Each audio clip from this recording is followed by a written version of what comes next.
Welcome to the ExecMBA podcast. I'm your host, Brett Twitty, and you are listening to a new episode. On this episode of the podcast, I'm excited to feature my recent conversation with Nicole Reyna. Nicole is a second-year student in our Executive MBA class of 2022, and she's also a member of the Executive MBA Diversity Committee. Nicole and I recently connected via Zoom to talk more about her background, how she decided to pursue an MBA, what led her to Darden, how her experience has gone so far, and so much more. I think you're really going to enjoy this conversation. So without further ado, here's my interview with Nicole Reyna. Nicole, welcome to the podcast.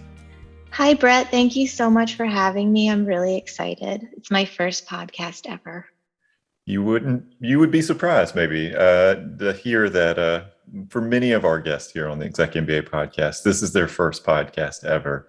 I like to believe it's just the first of many podcasts that you'll eventually be on, that this is the gateway to podcast stardom, maybe. We'll see. Fingers crossed. There you go. All right. Well, how's everything going? You doing okay? I am. We just wrapped up the week before finals, and I'm actually feeling good about this quarter. And I'm feeling good about finals. So yeah, I think I'm in a good headspace right now. Well, let's talk about the classes that you're taking right now. So I've been around your class a bit over the past few weeks and had a chance to see your classmates. This past weekend, we went to Nats Park. There was a weekend residency, a lot happening. I think you're taking business ethics, FMP, essentially a finance course. And then what's the third course in the quarter? I'm doing an elective. There was a choice between the consulting process and design thinking and creativity, and I chose the consulting process with Vivian, who, as you know, was a big lady at McKinsey in the healthcare world, and it was her first time teaching this class, and it's been fantastic. Nice. Well, how does it feel to you to be in the second year of the program? Is it surprising to you? Are you do you feel like a second year student at this point? It feels good. It feels good to be in the second year. I can't believe that it's already the second year. I think everybody feels that way. We sort of are realizing that it's August, but it sort of feels like we just started and we're here already, and it's feeling really good. I think it's like the first time that I've really sat down and reflected, like, hey, I am accomplishing something big here, and we should all pat ourselves on the back for getting to this point. So it's feeling really good. One of the things that's really important for executive MBA students and MBA students generally, you're so busy while you're doing the program, it can be really hard to take a moment and celebrate yourself. And just each quarter is an achievement, each getting through these few classes that you're taking here and finishing exams, that's an accomplishment unto itself. It's important to take stock and celebrate that. Definitely. I had just hosted my parents out here in DC for the first time. I hadn't seen them, not the first time, but first time since COVID. And I had individual chats with both my parents. And I think speaking with them really helped me reflect on what we're doing here. So that was also helpful, getting an outsider's perspective. Had to be nice to see your family for the first time in a long time. It was awesome. They flew out from California and we're out here for an entire week. So that was really great. And I don't care what age you are, if your mom or dad makes you dinner, it is the best meal in the world. It's very true. I always notice that when I go visit my parents in North Carolina, the food is a lot better than whatever I can come up with on my own. So there's something really nice about being home or have home come to you. So let's talk a little bit more about you and your background. So who are you? What do you do currently? And what's your story? Sure. Well, I grew up in California and I moved out to DC about 5 or 6 years ago. And this whole time after graduating from journalism school, I went into a corporate investigative research firm and have sort of moved around in a lot of different functions, from being an individual contributor to more of a management role where I'm dealing a lot with bringing in clients, client management, dealing with proposals, scoping out projects, and most recently, since I've been at Darden, which is really exciting, I'm sort of transitioning into a hybrid role, which is going to allow me to kick off our diversity, equity, and inclusion initiative at work, which is a really big deal. It's the first time we've ever done anything like this before. And I actually just made the announcement about it at work a couple of weeks ago and had to give a presentation to all of our partners. And I prepared by talking with one of the Darden coaches, just about my nerves and presentation, and it was super helpful and I felt a lot better about it. But that's sort of where all of my energy and excitement is going these days, is leading this initiative and working with our chief people officer. So Nicole, obviously sounds like a very exciting time for you at work. I'm curious about how you got interested in pursuing an MBA.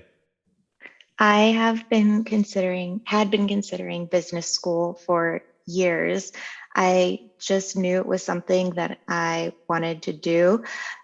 Being a humanities undergraduate, there were obviously certain opportunities skill-wise that I was not exposed to. And a lot of my day-to-day role was very much kind of on the analytical side, but not using more of these hard quantitative skills. At the same time, I was looking at, Fortune 500 companies and evaluating for private equity firms, and having that kind of knowledge and just being able to speak the language would be a huge boost for me, and being able to sell to our clients and feeling more informed. And it was also just a personal goal of mine to get my MBA.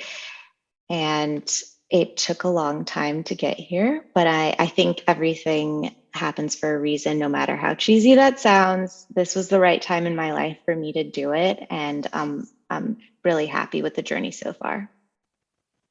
Well, let's talk about that timing question. This is something that comes up a lot with our working professional students. And we always say that there's not a perfect time, but there may be windows of opportunity or better times to pursue a graduate degree, to add an MBA, working professional program onto your existing schedule. How did you think about timing? And how did you determine that this was a good time for you to do this? There were a couple of factors in play.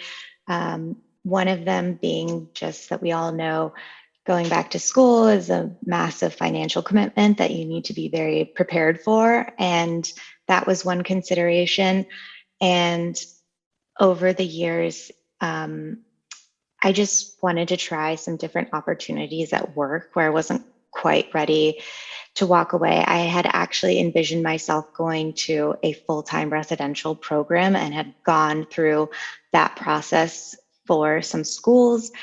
And, no matter how many times I went to open houses for these schools, I just didn't quite see myself there. So I think when you're making that kind of commitment, you want to feel really excited about where you're going. So I put a pause on that. And eventually, the other factor was that my boyfriend, now fiance, and I had to, have some serious chats about life planning and where we want to be. And I eventually got connected through him to some friends that were either in the program or had recently graduated. And that was kind of what made me feel good about pursuing this. I can't say enough good things about, alums of the program who are so generous with their time. And then we just decided that this was a good opportunity, and that's when I went for it. So Darden ended up on your radar through personal connections, or was it those personal connections plus research you had already done? Curious how you got interested in this particular program. Yes. Well, Darden was always, on the radar, but to be honest, I was too intimidated to apply to Darden for a long time. And I'm really glad that I ended up talking to people in the program, because I think it's very easy for people to sit at home and come up with these conclusions about reputations about certain schools. And even if you go on campus, which I did, there's something to be said about speaking to people who are currently, in the weeds, going through it, or people who have recently graduated, because they're going to give you the, the real situation of how it's going to be, I think. So that really helped me as well. But of course, yes, I had done tons of research. As I said, I'd been wanting to apply for years. So I sort of had this like crazy Excel sheet of like all these schools and, different scenarios. And yeah, but really talking to alums is what helped me make the choice. Well, I want to stay with this comment that you made about being intimidated by Darden and sort of the feelings that you had about what the experience was like before you engaged with the people who were in the program who had recently graduated from the program. What was it about Darden that kind of made you feel like, I'm not sure, that made it feel a little intimidating to you? Well, it's a really great school, number one. And number two, I don't know, like I said, it's sort of just the MBA world, when you're preparing for it and really getting into the research component. I think that, I don't know, certain schools have certain reputations. And I think that I was feeling like if I don't fit into this certain mold or this certain career track, maybe I'm not a good fit for it. But I will say that when I started my MBA search like years ago, the typical MBA student has really developed. And I can obviously speak to that because I'm not like a traditional student. And I think that stereotype has really pretty much gone away. You have people from so many different backgrounds, and it's not just, the consultant investment banker that had been kind of the protocol candidate for so many years. So I think that also kind of helped with me not feeling as intimidated. So honestly, it was probably mostly in my head from not chatting with people. But that's not uncommon. As an admissions person, to me, that feels very real and authentic. We talk to prospective students all the time, and it feels like sometimes they have conceptions about who's in this program and what kind of students are here and what you can do after the program. And a lot of our role is helping people understand that there are lots of different kinds of students here, that many different people can be successful here, that there's pathways for a lot of different career goals. That's one of the fun things about putting the class together, is just having so many different people, different backgrounds, perspectives, and you kind of always thinking about that learning experience. The fact that it is participatory, that matters a lot.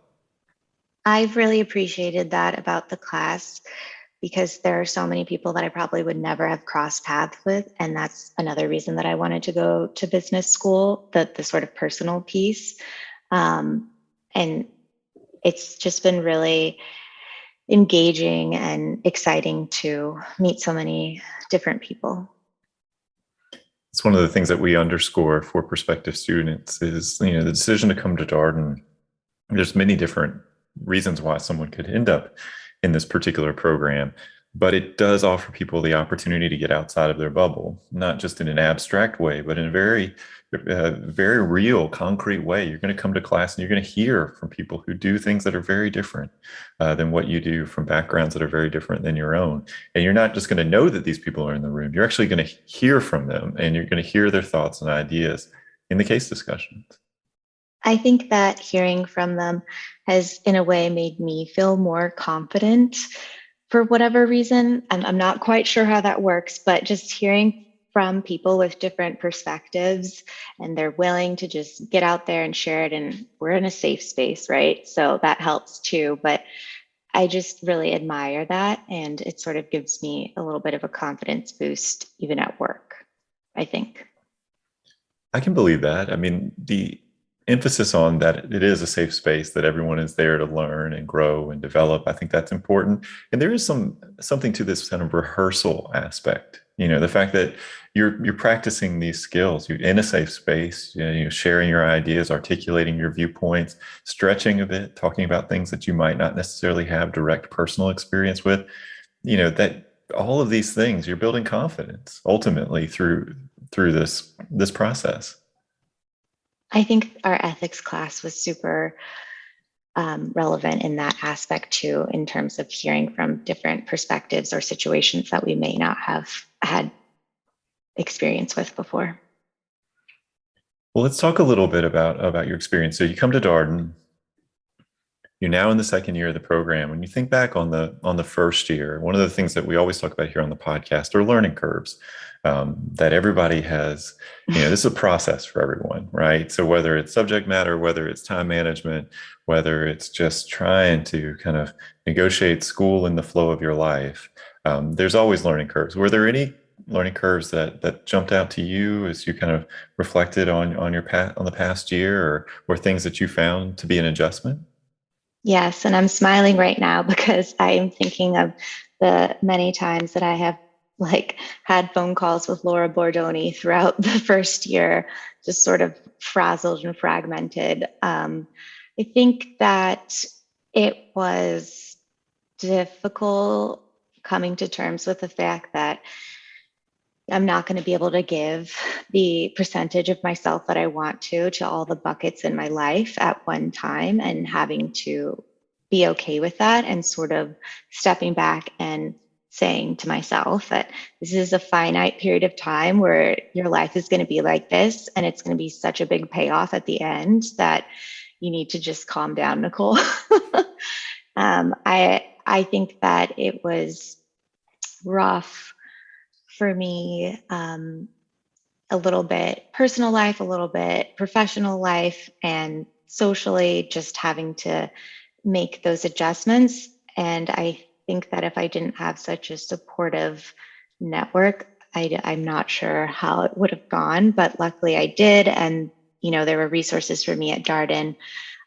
Certainly some of the alums that I had spoken to before applying were actually part of that support network, were there for me when I sort of would have my little freak out moments. They're like, you're going to be totally fine. It's okay. I know exactly how you feel.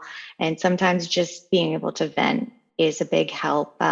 In terms of skill set, I would definitely say, one of the reasons that I came to Darden was to kind of refine that quantitative skill set, and that definitely was a learning curve for me. I think that it was helpful to have the class above us give their time very generously to go over some of the topics with us, do extra tutoring. That was a big help. But I mean, it is sort of like learning a new language for somebody that has never done accounting or finance. So I don't really have any tips on how to get better at that, but you will get through it. Well, I think that's okay. I mean, there are no shortcuts through some of this stuff, right? Sometimes it just takes time and exposure. And we do have second year tutors now in the program, which is great. That was something that was introduced this year. I think students, as you noted, found it helpful. You also have subject matter experts in your class, maybe on your learning team, people who can really help you kind of unpack the information. And there's a couple of different thoughts I have related to particularly the subject matter. One, if you don't have any background, we've talked with some students here on the podcast and say, okay, if you haven't taken accounting before, well, everything's upside. You didn't know anything about it before. You're learning all sorts of things now. So maybe don't benchmark to the accountant in the classroom, benchmark to your former self. What did you know about it before you began the program? What do you know about it now? And chances are, if you view it through that lens, you'll feel like you actually made quite a bit of progress.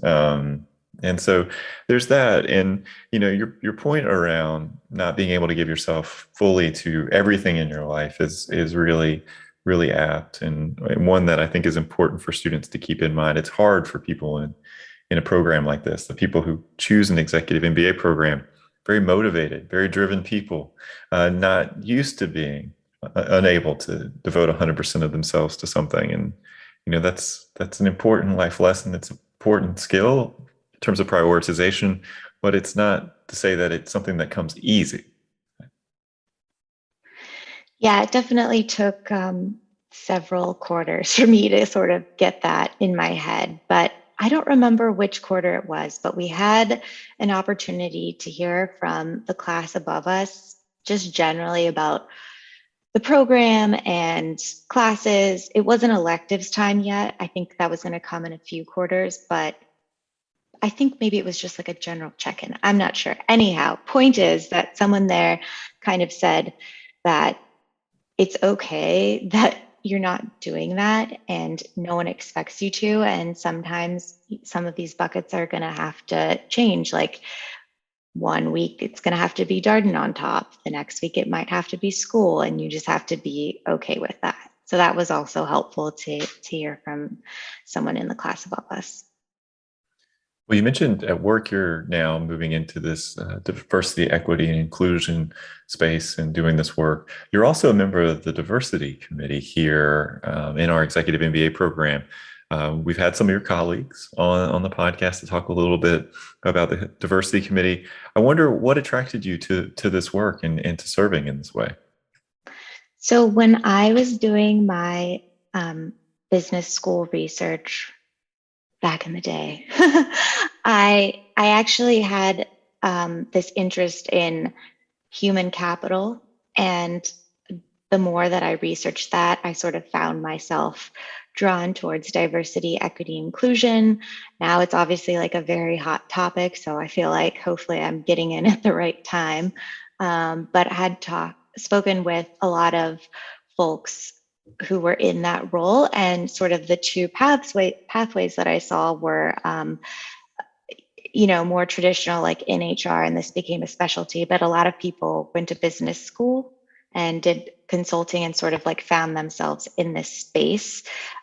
So that is obviously like an interest of mine, like professionally for being on it. But personally, I just feel that the values of diversity, equity, and inclusion are ones that are very important in all aspects of life, but especially in an academic setting where we're here to learn, and we want to make sure that everybody has the same access and opportunities to learn and to be successful.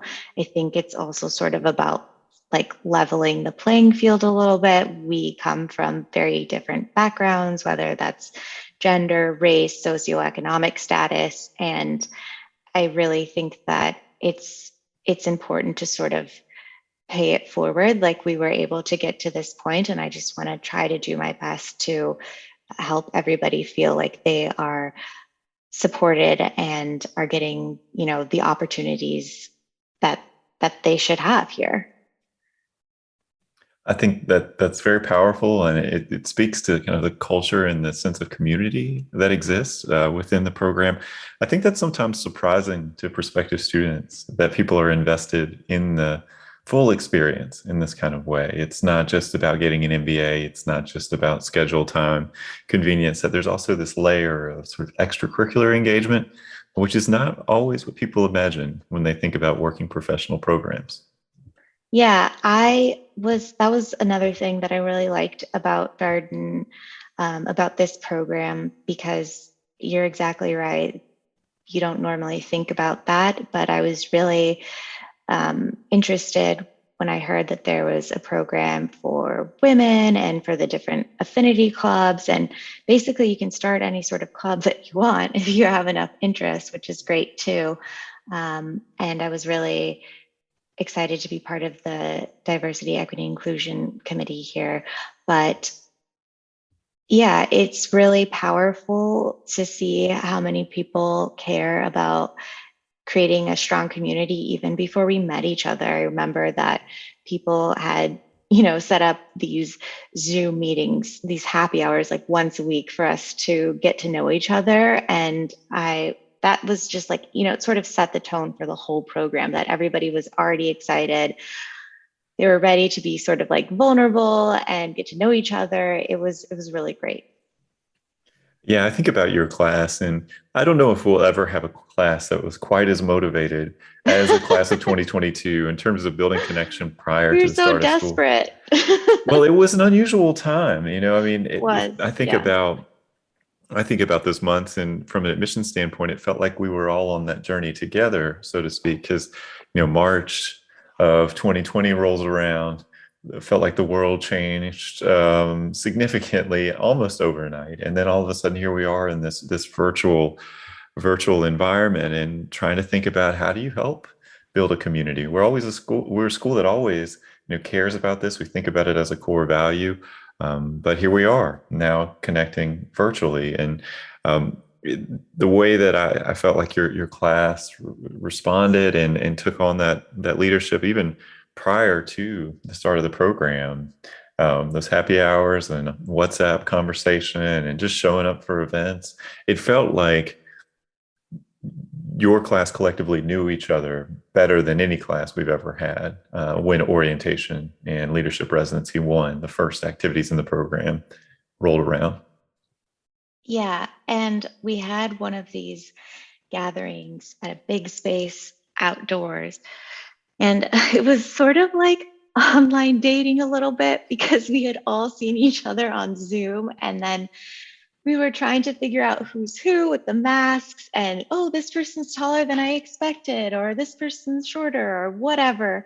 It was really funny, and it was really great to like be able to meet those people in person that we had developed relationships with through Zoom and WhatsApp and LR1 and all of that. So it was great. Yeah, I will say from an admissions standpoint, I met a bunch of your classmates. Felt like about a month or so ago down in Charlottesville for a weekend that happened down there, just giving the students the opportunity to explore Charlottesville. Obviously, LR1 for your class was virtual, and everybody, really wanted to have that time on grounds, and so worked with the program team to make that happen. And I was struck during that weekend by how many people I was meeting in person for the first time. That is not typical for an admissions person in this kind of work where we have this kind of personal interaction with candidates as they're not only doing their research, choosing the school, but also onboarding. But what a treat it was to be around people, and continues through these weekend residencies. It's been nice now that things are moving in a more in-person direction over the past couple of weekend residencies, and with Q7 for your class coming around, I'm looking forward to seeing the 2022s a little bit more. Yeah, it was great this past residency when we were able to go to the Nationals game together. And I know that some of the incoming class was there too. So it's nice to have a little bit of interaction with them, build a little bit of rapport, and hopefully make them feel a little bit more comfortable and excited about coming here. Yeah, the thing I've really also appreciated about your class and the leadership from the Executive Student Association, just the students generally, is there's this desire to build connection across classes. And, that feels very real to me, not just because it's Darden and this kind of sense of community, but also for anybody choosing to pursue an MBA in an executive format at this particular juncture in your life and your career. I think you could probably say this about MBA candidates generally. You want to meet as many people as you possibly can. You want to make as many connections as you possibly can. And so I've really appreciated the extent to which the 2022s have been curious about the incoming class. And we had 44 or so incoming students, class of 2023 at that ball game on Saturday night. And that was the first of hopefully many meetups between the two classes. I definitely think we all want to meet a lot of people and make connections as much as possible. But I think it's also about taking a step back and realizing that, when you start the program, it's like a fire hose turns off and it turns on and doesn't really turn off for quite a bit. And just to let people know that we're there for them is, I think, important. There were a few people in the class above us who went out of their way to make sure that we knew we weren't alone. And I think just creating more opportunities for folks in the incoming class to know that, especially in the first year, is really important. And that, if it's okay for me to talk about, that's one of the things that we're working on the Diversity, Equity, Inclusion Committee, is sort of restructuring some of the programs that we have to be more of, we're calling it an ambassadorship right now. That word might change. We're trying to figure out the right word. But anyhow, we want to create these opt-in opportunities for people in our class to participate in these like quarterly touch points with the folks that are incoming. And we're hoping to partner with some of the affinity groups and ways to do that.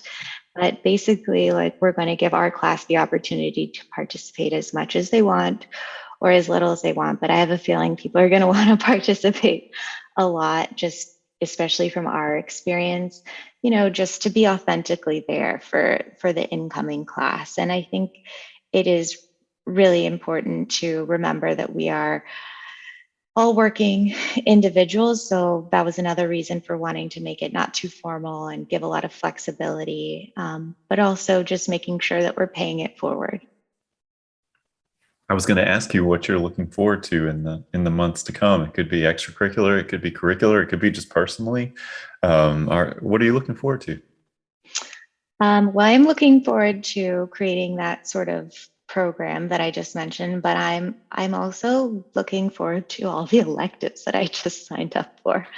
I think that there's one coming up with June West called Speaking About Business, which I'm really excited about.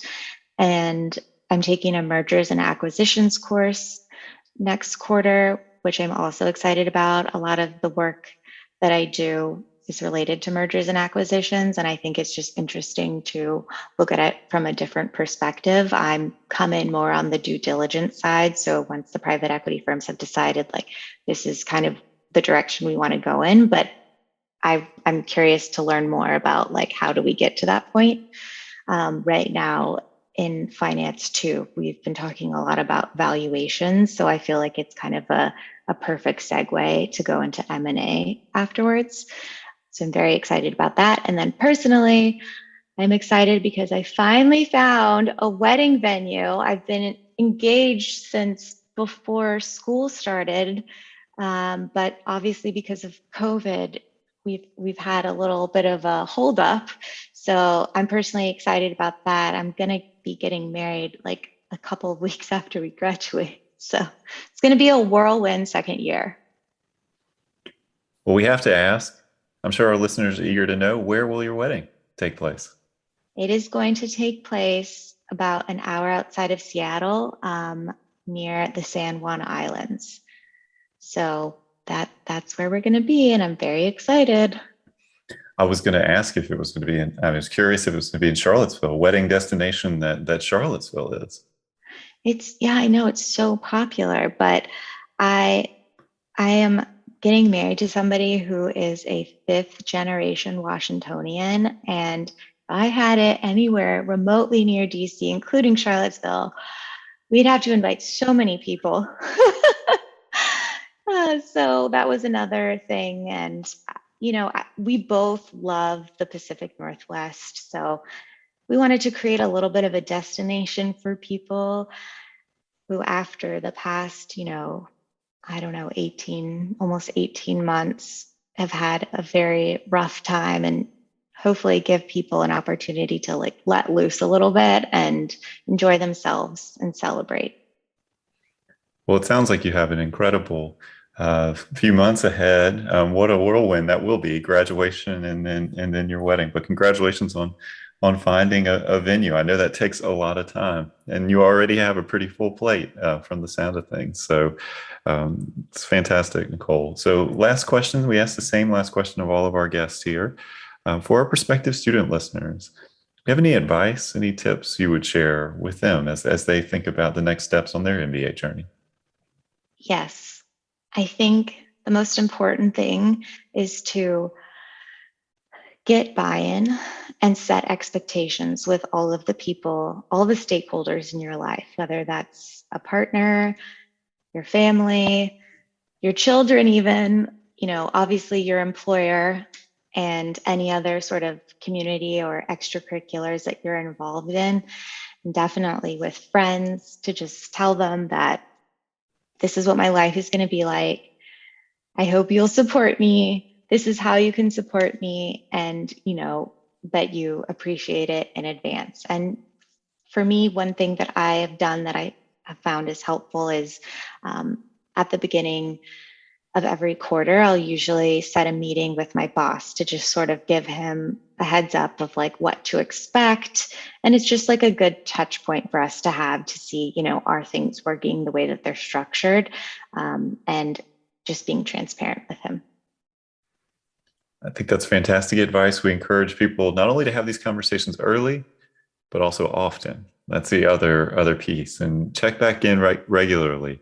Every quarter brings its own challenges and its own, some classes may require more of your time than others. Your life will continue it won't remain static. So, it will ebb and flow, and all of that, at work also has implications for school, and school has implications for work and personal stuff. This symbiosis between all of these things. So, Nicole, thank you so much for taking time out of your day and sharing your experience with our listeners. And good luck with the second year of the program. Thank you so much, Brett. And that was my interview with Nicole Reyna, a second-year student in our Executive MBA class of 2022. As always, if you have any comments, suggestions, requests, anything you'd like for us to cover here on the podcast, we're all ears. We can be reached at exec, that's EXEC, MBA at darden.virginia.edu. Until next time, stay safe, be well, and thanks for listening.